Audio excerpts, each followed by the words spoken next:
Good morning. Welcome back to the Broadcast Retirement Network. I'm Jeff Snyder. This is BRN Sunday for Sunday, January 1st, 2023. We've got another great show for you this week. We've got members of the media, academia, financial services, and government standing by as we analyze all the news and events for the week. So sit back, relax, enjoy this episode of BRN Sunday.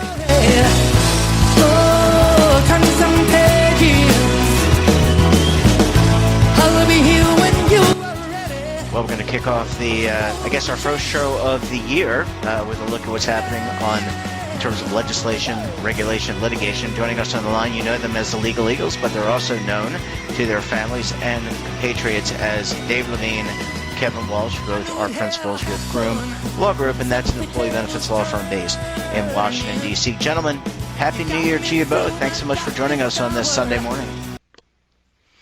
Happy New Year, Jeff. Happy New Year, listeners. Thanks for staying with us, and thanks for having us as always. We hope 2023 is a good year for folks, and I'll begin with the first joke.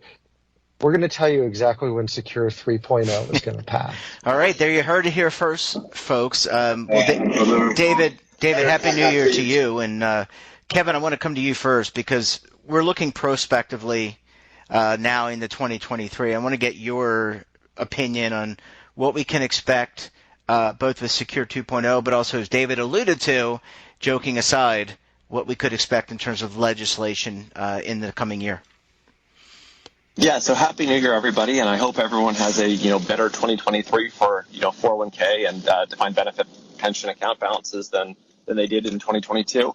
And I'll tackle legislative. I think we have a divided legislature where Republicans control the House and Democrats control the Senate. So in the near future, I think we'll start to see provisions get floated as kind of, individual, planks as the raft of Secure 3.0 or whatever it's called gets put together.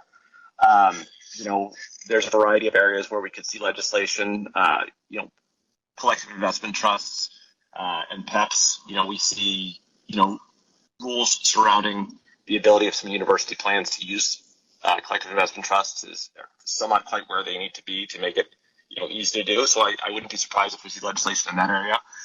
But the other thing, kind of the big story I think we'll see on the Hill this year will probably be on the House side where we start to see investigations. So 2022 was a year for a lot of legislation, and we saw Secure 2.0 pass. I think 2023 will be a year of investigations in Congress as, Republicans who now will have subpoena power, start asking questions of, and in particular, I think the ESG rule that was released in the fall of 2022 is probably going to be a key focal point. So I think that's what we'll see primarily in Congress. David, do you want to add anything on that, or do you want to pivot to regulation?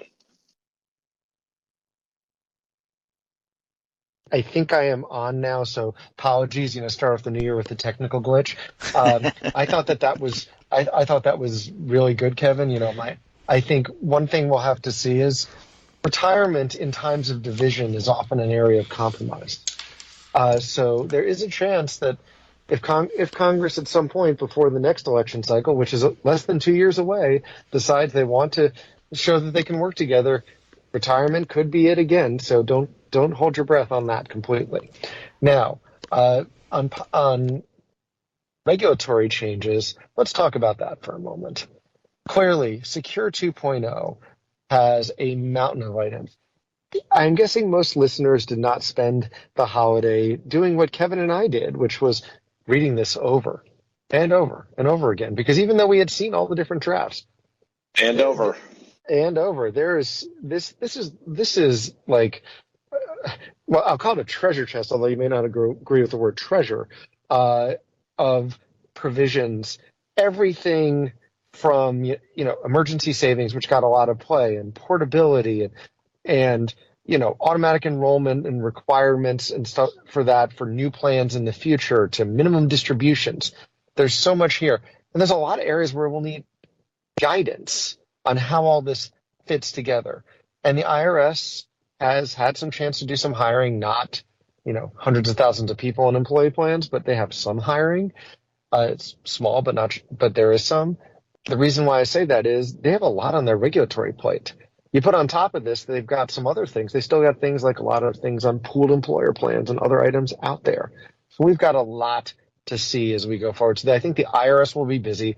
And there's a lot of questions as we head into early in the year. For instance, I had a call yesterday before the new year, and everybody, a client was saying, well, how do we deal with this that goes effect immediately for like minimum distributions and all these things? There's a lot of grayness. So hopefully we get a lot early this year. Pivoting to, go ahead. Yes, please, Jeff. No. I think you wanted to I wanted to ask you, is the expectation, we're joking about 3.0, but is the expectation that every year we're going to have some level of retirement legislation, or is it just maybe every 2 years? Because I know we're kind of joking about it, but we're really not, because there's still a lot of work to be done to shore up or true up the American retirement system. And the answer is I would not bank on law every 2 years. Remember, we had a drought between PPA and Secure 1.0 of no major legislation. It was basically 14 years. So for this to move in 2 years, everybody knows our odds were low and started to rise. I think that you shouldn't bank on it, but the discussions begin now is the short answer, Jeff. But if I can add one other piece on this. Yeah, sure. Let's talk about DOL, because I think the new year is starting with technical glitches, because I think we lost Kevin, actually. The DOL at this point is a different discussion, because DOL obviously has had a lot on its regulatory agenda in 2022. It did a lot. We all didn't always agree.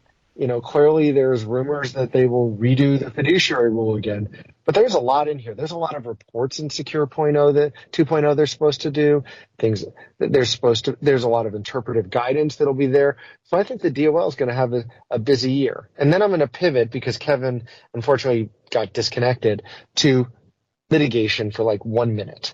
The answer is, if you look back to where we started the year, we had 20 was like a peak year based on our internal groom numbers. 21 had a little bit less fee litigation. 22 I don't think it necessarily reached the exact numbers, but pretty darn close in terms of the number of cases. While 22 was a year where we had a lot of defendants winning more cases, and we had some we defended that turned out great. The fact is, you're seeing more and more lawsuits. They're getting more and more creative with more and more law firms. So my prognostication on lawsuits is you're going to see new types and evolution of lawsuits, along with the same old bread and butter. But as I'm a defense lawyer, I'm not going to come up with theories for how these new lawsuits should be brought. Yeah, I was not going to set the table for that. I have a few ideas, but maybe if cases develop, we can talk about what are some of the themes. Well, David, really appreciate you kicking off the year with us, and your colleague Kevin. Sorry we lost him. Folks, sometimes it's just really challenging when you have people in 3 different places to bring them together, and we do a really good job for 52 weeks in the year. David Levine, Kevin Walsh, wherever you may be in the internet ether, wishing you a very happy New Year and a great rest of your weekend. We'll talk to you again very soon. Thank you so much, Jeff, and Happy New Year, everybody, again. And we look forward to a good year with you. Thanks, David. Bye-bye. Thank you, Jeff. Bye-bye. And that wraps up this episode of BRN Sunday. Have a topic of interest, someone you think we should talk to?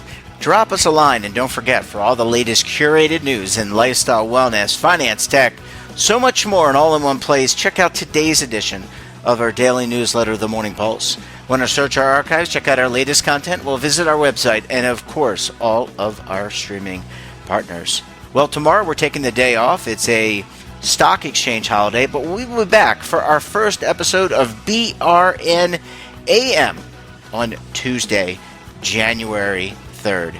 Until then, I'm Jeff Snyder. Stay safe, keep on saving, and don't forget, roll with the changes.